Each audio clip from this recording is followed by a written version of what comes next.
estamos começando mais uma edição do programa Haroldo Lopes aqui pela nossa querida TV Relacionamento.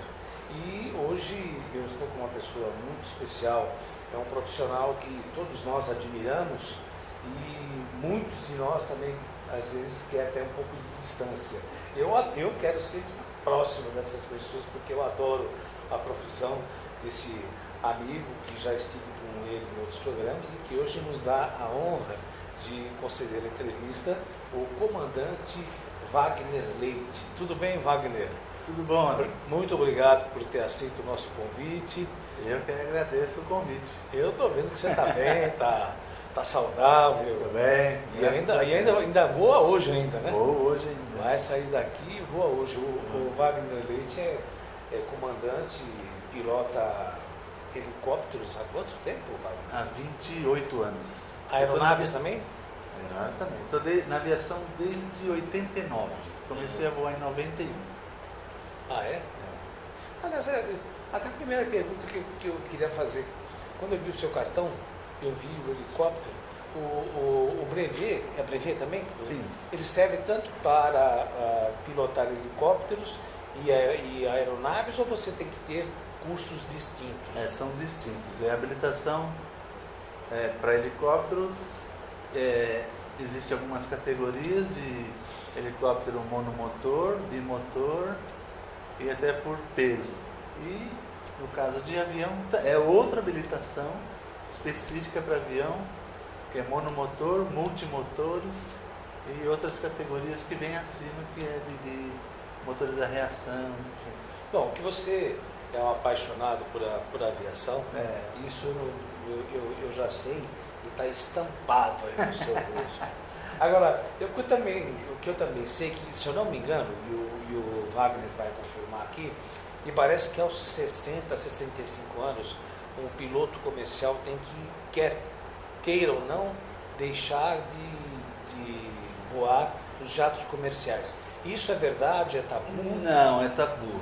Você pode voar enquanto você tiver saúde? Exatamente. O que vai restringir o aviador de trabalhar é a condição de saúde dele. Então, tendo a condição de que o exame médico da aeronáutica é feito anualmente. Sim. E você preenchendo os requisitos que esses exames requerem, né, aí você tem condição de continuar voando. Mas eu diria que até uma faixa de uns 70 anos, já, não é que é compulsório, mas aí já começa a partir para a aposentadoria, vamos dizer assim. Aí vai voar através daqueles joguinhos eletrônicos? Não, aí mas vai continuar voando, vai né? continuar voando, porque na veia de um aviador não corre sangue, corre querosene. Desde garoto, o Wagner era paixão? Eu tenho paixão por helicóptero. Eu fiz o meu primeiro voo de helicóptero, eu tinha 7 anos de idade. Ele falou, é isso que eu vou querer. É isso aí. Então aí até hoje. Antes que eu acho que todo mundo tem tanta curiosidade, né? Só para que você que está nos acompanhando aqui pela TV Relacionamento, está entre a segunda ou a terceira fobia do mundo. Nós temos aqui também uma psicóloga que está aí nos assistindo. É a segunda ou a terceira, Angela, a fobia? Acho que é a segunda fobia do mundo, né? A primeira é a fobia social e a segunda é a fobia de avião, de voar, né? E, ao mesmo tempo, é algo apaixonante, né? Mas, fiz aí só esse comentário, mas eu gostaria de ouvir, e um dos motivos que eu trouxe, além de também falar sobre o seu trabalho, eu gostaria muito de ouvir a sua opinião, Wagner, não só pelo seu caráter, mas pelo seu profissionalismo, porque, lamentavelmente, nós tivemos agora um ano do trágico acidente, um dos maiores acidentes com atletas, que foi da Chapecoense. E me parece que algumas barbaridades ocorreram, que foi hoje todo mundo já sabe que foi uma falha humana. Eu sei que é um pouco chato ter que tocar nesse assunto, porque você também pilota, são companheiros, Mas todo mundo coloca de forma concreta de que a culpa foi do piloto. O piloto teria sido o mais irresponsável pela queda em que ceifou um número grande de pessoas. Como é que você vê esse acidente? O que você pode esclarecer para a gente hoje, com tudo que você ouviu e com a experiência que você tem de comandante de aeronaves, principalmente aí dos helicópteros que você pilota? Tá. A minha opinião pessoal é o seguinte: um comandante, ele tem 100% de responsabilidade de tudo o que acontece durante o acionamento, táxi, voo, pouso, desembarque, enfim, ele é responsável por tudo o que acontece com um avião. Em primeiro lugar, sem sombra de dúvida, houve uma falha cruel, humana, que inclusive essa falha ela faz parte da regulamentação mundial. Ele infringiu todos esses regulamentos. Por exemplo, para se cumprir um voo hoje, o combustível necessário para essa aeronave, você tem que cumprir de A para B, ou seja, da decolagem para o destino. Se você não chegar no destino, alternativa. E se você não conseguir pousar na alternativa, mais 45 minutos de voo. Então, na decolagem ele já descumpriu isso. Por quê? Ele não conseguiria chegar nem na alternativa com o combustível que ele tinha. Então, obrigatoriamente, se um voo durasse 3 horas, ele teria que ter 3 horas de combustível, mais o tempo previsto para a alternativa, que é em torno de 30 minutos, mais 45 minutos de autonomia. E assim, agora, pelo que a imprensa comentou, e que técnicos e especialistas também, de que era um fato recorrente dessa linha aérea, e não só desse piloto, né, de sair com combustível de forma criminosa, como você mesmo colocou, porque ele perdeu a vida, mas também levou a vida de inúmeros profissionais, abandonar as famílias ainda estão aí abandonadas, se não fosse a bondade do povo brasileiro e também do povo local que tanto colaborou, né? Muito. Mas foi um fato horrível, né, de saber que um indivíduo coloca a vida das pessoas em risco dessa forma, né? Agora, por exemplo, eu sei que na minha área, que apesar de estar fora de peso, mas eu sempre pratiquei muito esporte, principalmente a natação. E uma coisa que me chamava a atenção é que muitas pessoas que morrem afogadas morrem por justamente ter excesso de confiança, e o excesso de confiança faz com que o indivíduo se coloque em excesso de risco. Não seria o caso desse piloto? O excesso de confiança nele, achando que, como ele já tinha feito isso outras vezes, ele conseguiria pousar a aeronave praticamente com as últimas gotas de combustível. E parece que também já tinha um outro avião pedindo a preferência para pouso, porque ele também estava com problemas. E a volta que ele teve que dar, que caiu. Esse foi o fator que os colocou na condição de tantas vítimas que você acaba de mencionar. Seguramente na decolagem ele sabia, se houvesse qualquer imprevisto durante o voo, ele não chegaria no destino dele. Então, do meu ponto de vista, é de uma irresponsabilidade, foi sem sombra de dúvida o culpado de todo esse acontecimento foi o comandante da aeronave. Agora, isso também não, vamos dizer assim, não deixa de lado as autoridades que também sabiam desse procedimento em terra. Então, eles sabiam, o despachante de voo, ele faz todo esse procedimento dos cálculos, ele entrega tudo pronto para o comandante. os cálculos, o peso da aeronave, a velocidade ideal para decolagem.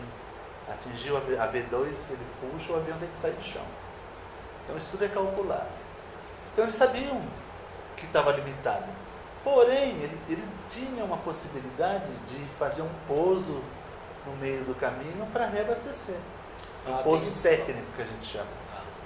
Ele tinha condição de fazer um pouso técnico, abastecer a nave e prosseguir no voo até o destino. Ou seja, não fez, porque também esse procedimento é pago, né?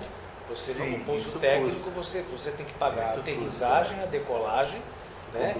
Combustível, E para evitar esse gasto, arriscou a vida e levou a vida de todo mundo. Estou conversando com o Wagner Leite, que é comandante experiente em aeronaves como helicópteros e outras aeronaves, e fazendo esses comentários aí muito pertinentes a respeito do lamentável acidente com a equipe da Chapecoense. Agora, sabe uma outra coisa que eu queria perguntar para você, Wagner? Eu adoro voar. Adoro. Até já falei para o Wagner, um dia que você for buscar algum pacote em qualquer lugar, leva esse pacote aqui junto, vamos dar uma voltinha. Mas você sabe que isso é uma coisa que eu sinto frio nas canelas quando acontece a turbulência. Quente, como eu tenho medo desse negócio. Eu olho para a cara da aeromoça. Se ela tiver tudo bem, eu ainda. Agora, quando a aeromoça fala, senhoras e senhores, o serviço de bordo está sendo suspenso por motivos de segurança, mas tudo está sob controle. Aí ela fecha a cortininha e você só escuta ela colocando o cinto de segurança. Mantenha-se sentado e seus cintos afiados. Eu já começo. Pai nosso que estás no céu, nós estamos também aí no céu. E todo mundo diz que turbulência não é perigosa, mas eu assisti a entrevista de um colega seu dizendo que não é bem assim, de que turbulência é uma coisa que tem que ser respeitada, porque tem algumas que não são detectadas e às vezes podem sim levar uma aeronave para o chão. Isso é verdade? Ou também é outro mito? Eu nunca ouvi falar que uma aeronave caiu por uma turbulência, por ter enfrentado uma turbulência severa. Mesmo porque essas turbulências mais severas acontecem em grandes altitudes, em aerovias que a gente chama, nos corredores dos jatos, que tem um corredor, uma aerovia de ida, uma de volta, altitudes diferentes. Então, frequentemente existem outras aeronaves nessas aerovias. E o que a gente costuma fazer? Avisa o companheiro de trás. Olha, no determinado trecho da aerovia existe turbulência severa ou moderada. E a única coisa que tem que ser feita, que pode ser feita nesse caso, é a redução de velocidade. Não existe mais nada para fazer. Chama-se turbulência de céu claro. Não existe equipamento que detecta esse tipo de atitude, de anomalia, né? Mas isso é formado por uma série de coisas. Temperatura ambiente, massa de ar quente, enfim.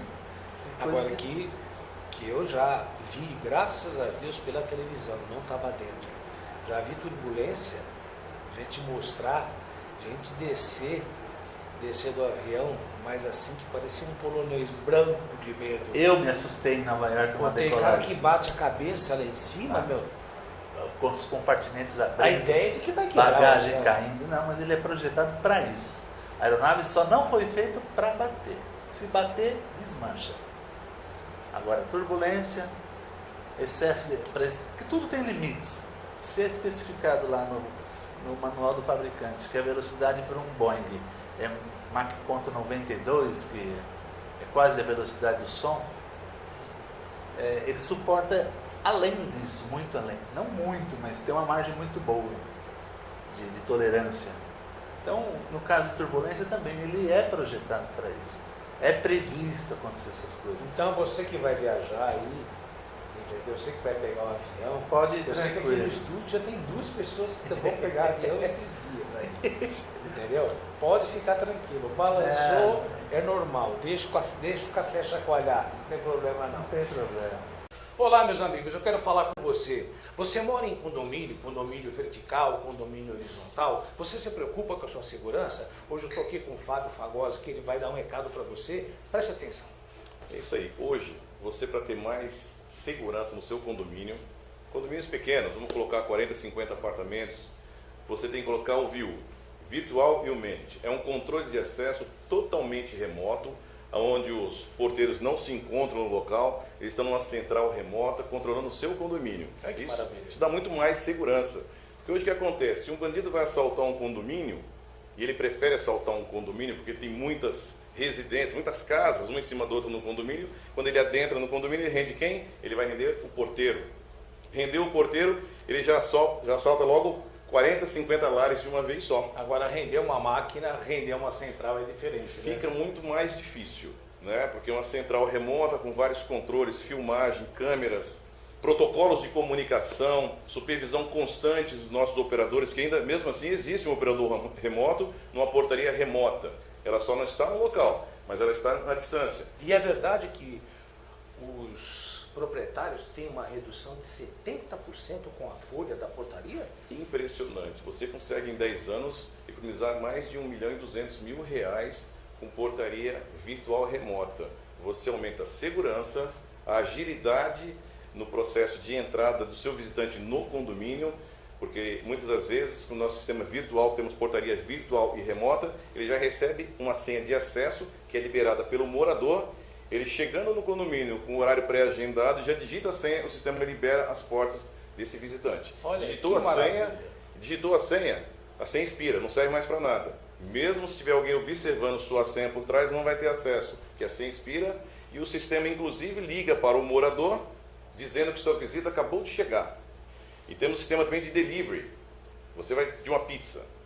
Então você está tirando o pedido, o pessoal está tirando o pedido, e nesse momento gerado no seu sistema, no seu tablet, no seu celular, uma senha de acesso, de contato, na verdade, que você passa para quem está tirando o pedido. O motoqueiro, o motoboy chegou, digitou a senha, o sistema não permite que abra-se o portão do condomínio, mas ele avisa o morador que sua encomenda já está lá embaixo. Olha aí que maravilha. Você mora num condomínio horizontal ou vertical, você viu a aula aqui que o Fábio deu? Total segurança. Fábio, o telefone para contato para que o pessoal possa pegar mais informações e usar o seu produto. 3995-6200. Viu? Rua da Gávea 777 é a nossa central de atendimento. Inclusive temos algumas centrais espalhadas em São Paulo. Porque mesmo uma central de atendimento, ela está passível, inclusive, de uma invasão. E o telefone está aí. Está aparecendo embaixo aí no seu vídeo. E nós vamos repetir mais uma vez o seu telefone para contato com a VIU. Central de atendimento 3995-6200 e temos várias centrais espalhadas em São Paulo. E você pode marcar lá com a VIU, porque eles têm um showroom e você vai aproveitar um cafezinho daqui. VIU, à sua disposição, garantia para você que mora num condomínio vertical ou horizontal. Aguardo sua visita também. Wagner, eu sei que você já fez vários cursos aí em Congonhas, né? Você não acha que Congonhas era um aeroporto que, no mínimo, deveria ter um atendimento para aeronaves pequenas ou até mesmo, não sei se eu estou exagerando, ser desativado? Porque o que me impressiona no aeroporto de Congonhas, que está entre os 8 aeroportos mais perigosos do mundo, se eu estiver errado, você me corrija, porque o aeroporto de Congonhas não tem área de escape. Aquele último voo em que nós tivemos 199 óbitos, se, por exemplo, na minha opinião, não sei se eu estou certo, se fosse, por exemplo, em Guarulhos, teria uma área de escape enorme, né? Acabando a pista, tem um matagal lá para frente. Agora, para acabar a pista demora. Ali mesmo sem freios, você consegue pousar e decolar novamente. O que você acha de Congonhas, na sua opinião? Porque na época que surgiu Guarulhos, não, só vai ser um aeroporto para aeronaves de pequeno porte, e hoje é o aeroporto mais movimentado do Brasil, né? E descendo Boeings no aeroporto de Congonhas. Agora, sem área de escape, como que você vê isso?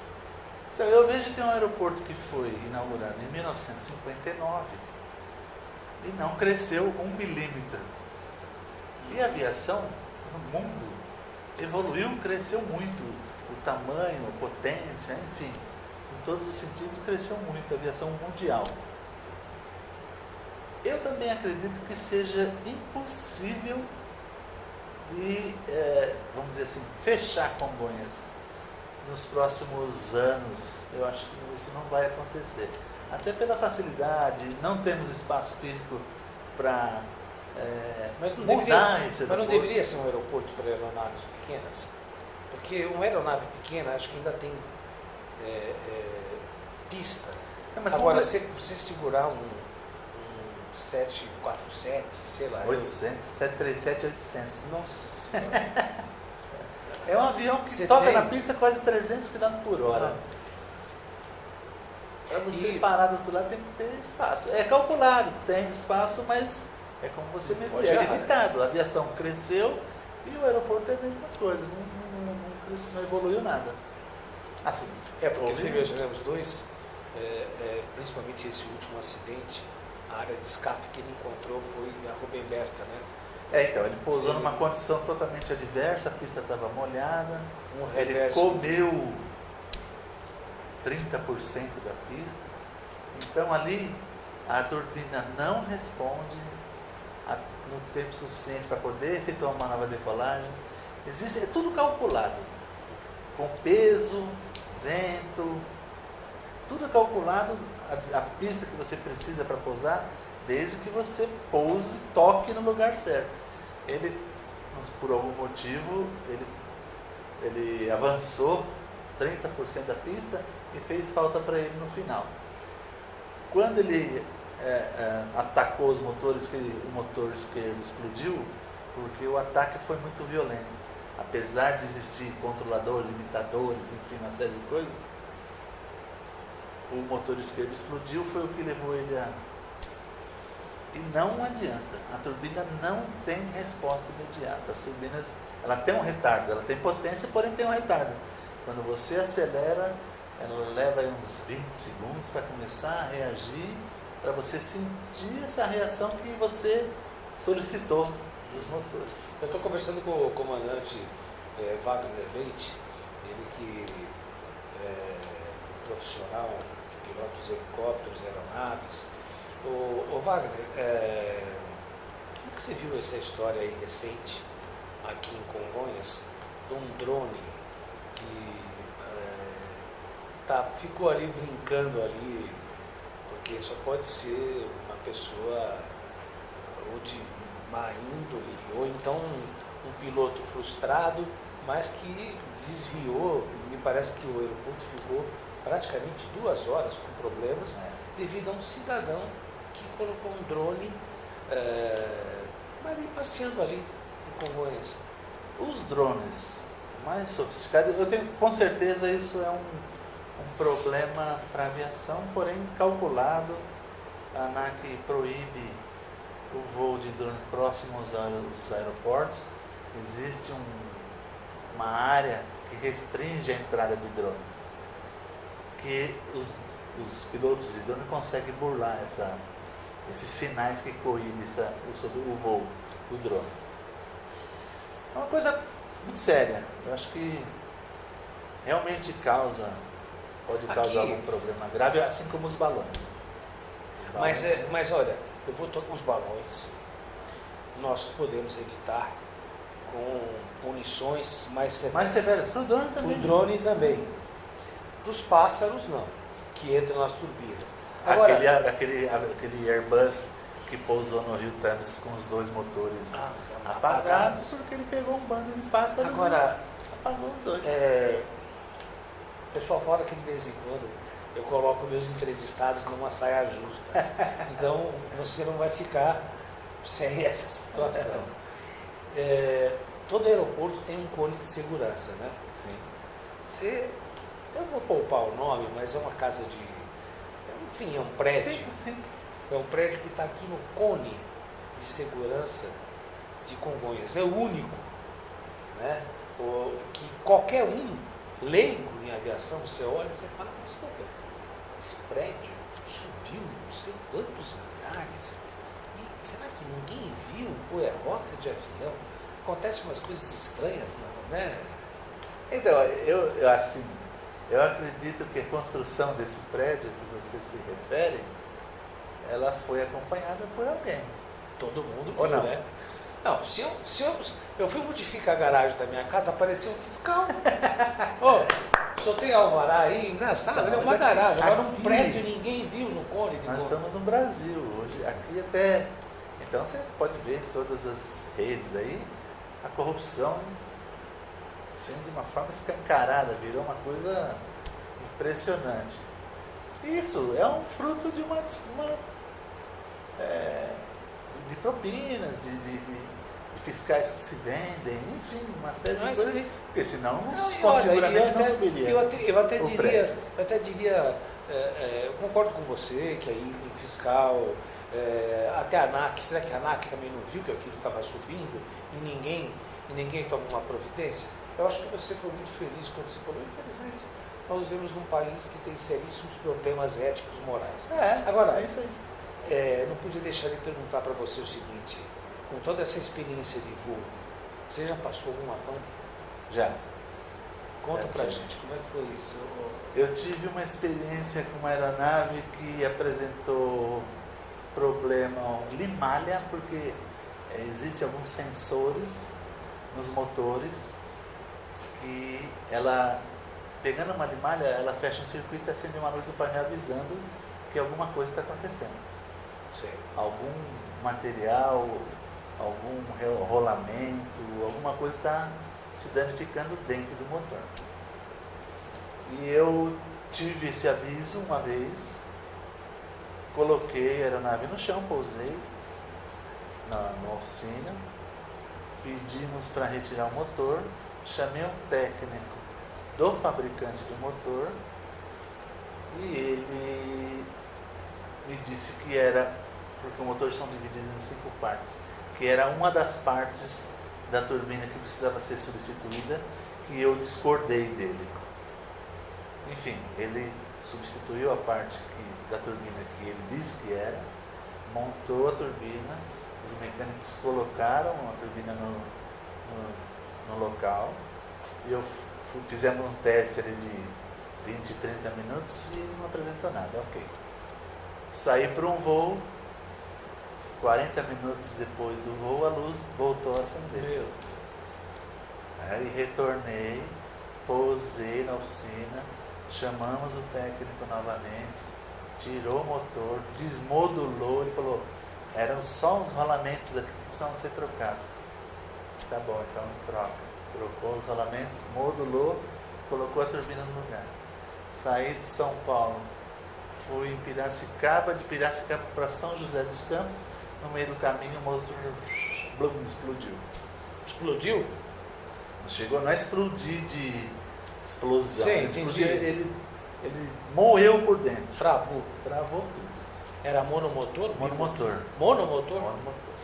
Aí eu fiz um pouso de emergência na fazenda, não aconteceu nada. Liguei para ele e falei, olha, o motor explodiu aqui. Pelo amor de Deus, amanhã cedinho eu te levo o motor inteiro aí. E não vai voar com esse motor desse jeito. Eu falei, nem se eu quisesse. O motor tá E travado. assim foi feito. Colocamos a outra turbina no dia seguinte. Fui lá, dei partida, continuei o voo e voltei para minha base.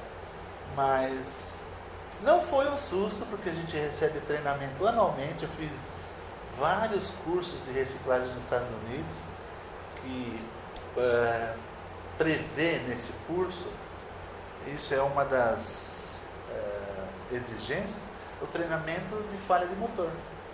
Existe falha do rotor de cauda, falha do motor, falha do sistema hidráulico. Então tudo isso você tem que treinar para você ver realmente qual que é a situação, as prioridades que você tem que ter no caso de um helicóptero. O que te salva é a rotação do rotor e a velocidade. O resto você esquece. Escolher um ponto para pousar, motor parado. Eu fiz mais de 50 pousos nos Estados Unidos com o motor parado, no helicóptero. O instrutor simplesmente pega a manete de vazão e corta a turbina e ele fala, agora você pousa. A gente podia dizer que... Eu tenho de certa larga experiência, como você falou, tem mais de 10 mil horas de voo, Então a gente consegue fazer isso com certa tranquilidade. A não ser que esteja aqui no meio de São Paulo, que a gente chama de paliteiro. Aí vão ter que contar um pouco mais com a sorte para pousar o helicóptero em algum lugar. Olha, quem é que não gosta de viajar? Todo mundo gosta de viajar. Mas viagens, muitas vezes acontecem os imprevistos. Você já imaginou você estando no interior de São Paulo ou em qualquer estado e você não estava prevendo voltar, por exemplo, no dia seguinte? Meu Deus do céu, como é que eu faço? Onde é que eu vou me hospedar? Olha, eu vou dar uma dica porque ela é muito importante por vários motivos. A primeira, que você tem que acessar o site www.quemmequer.com.br e você vai lá se cadastrar e o dia que você precisar, você, por exemplo, olha, estou em tal cidade do interior, só tenho R$150 para pagar uma diária. Quem me quer? Aí o que acontece? A Quem me quer tem um grupo especializado que entra em contato com todos os hotéis que você está ali por perto da região e faz a sua proposta. E aí é só você esperar que pelo menos 5, 6 hotéis vão aparecer no seu SMS, no seu aparelho, dizendo que aceita a sua proposta, a sua diária. Por isso o nome Quem Me Quer. Agora, também não precisa ser só no fato de emergência, não. Se você quiser programar uma viagem, você também pode fazer a mesma coisa. Olha, eu vou ficar 4, 5 dias fora, mas eu quero um hotel bom e quero pagar no máximo R$150. Faça a proposta. Quem Me Quer vai espalhar a cidade que você está, você vai dizer quantas pessoas vão se hospedar e você vai dar o preço. E é só esperar a resposta de algum hotel que vai dizer: eu quero você. Daí, Quem Me Quer. www.quemmequer.br. Você escolhe para onde quer ir e você escolhe onde se hospedar. Aquele acidente que houve aqui no Jockey Club, em que o Rafael, meu amigo, o helicóptero de uma emissora de televisão teve que fazer um pouso de emergência. Ali, fator humano também, emocional, interferiu, dava para ter pousado. Eu sei que é chato dizer isso, mas... Não é chato. Isso é bom porque a gente luta incessantemente para evitar acidentes por falha humana. Falha mecânica, todo mundo está sujeito, mas na aviação é isso aqui. Ó. Falha mecânica é menos de 2%. Muitos acidentes que a gente ouve dizer, que é noticiado, foi falha humana. Infelizmente é isso. E a gente luta sempre para que isso não aconteça, certo? Naquela condição, o Rafael é muito meu amigo, um piloto com uma boa experiência, mas ele cometeu um único erro que ele não podia ter cometido. E eu não sei o que levou ele a cometer esse erro. Ele reportou para um outro amigo que estava voando que tinha dado problema no rotor de cauda, que ele estava sem o comando do rotor de cauda, que são nos pés. E nesse caso, o fabricante determina que você não pode matar a velocidade. Você tem que manter uma determinada velocidade e prosseguir para um pouso corrido, que nem um avião. Ele vai arrastando o esquino na grama, no asfalto, seja onde for. Daria, no meu ponto de vista, para ele ter ido até o campo de Marte, solicitado o pouso de emergência, com ambulância, com bombeiro, com tudo já prevendo o pouso. Porém, ele estava próximo ao Morumbi ali quando aconteceu, ele fez a curva como se fosse para ir para Congonhas, e ele matou toda a velocidade, o helicóptero caiu girando, não sei se você se lembra das imagens, ele caiu girando. É o básico para que isso não aconteça, é manter a velocidade. E ele, não sei se há outro motivo de explicação para ele ter diminuído a velocidade, mas eu não vi o relatório desse acidente, porém, seguramente ele, a não ser que tenha sido um motivo plausível, ele não poderia ter diminuída a velocidade. Então, nós estamos encerrando aí, eu sei que muitas pessoas aí se preparando para viajar, nós podemos colocar mesmo assim que a segurança de voo é em torno de 90%, 95%. É mais, 97%, 90%. Os 2, 3% se Você sabe qual é o meio de transporte mais seguro do mundo? Avião, né? Elevador. O elevador? E mesmo assim dá acidente. Mas só que ele não me leva para o Rio, não me leva para o Nordeste. Todas as vezes que você vai entrar no elevador, verifique se o mesmo encontra-se. Existem falhas. Mas é raro, mas acontece. E a aviação está em segundo lugar. É seguro, é muito prazeroso. Voar, para mim, é como se fosse um lazer. Me sinto como se estivesse sentado aqui, 100% seguro. Sei o que eu estou fazendo, sei o que está acontecendo. Então, eu acho que você respeitando as limitações, no caso de um aviador, dificilmente você vai ter problema na aviação. Wagner Filho, comandante de aeronaves, helicóptero, outras aeronaves também. Eu gostaria de agradecer muito a sua entrevista, Eu de ter aceito o convite, fico o nosso lisonjeado. convite. Espero voltar e gostaria de agradecer também a você que nos acompanhou até esse momento e que não deixe também de prestigiar e dar a sua audiência aos outros apresentadores aqui da TV Relacionamento. Nós voltamos em breve com o programa Haroldo Lopes. Tenham todos um bom dia, muito obrigado.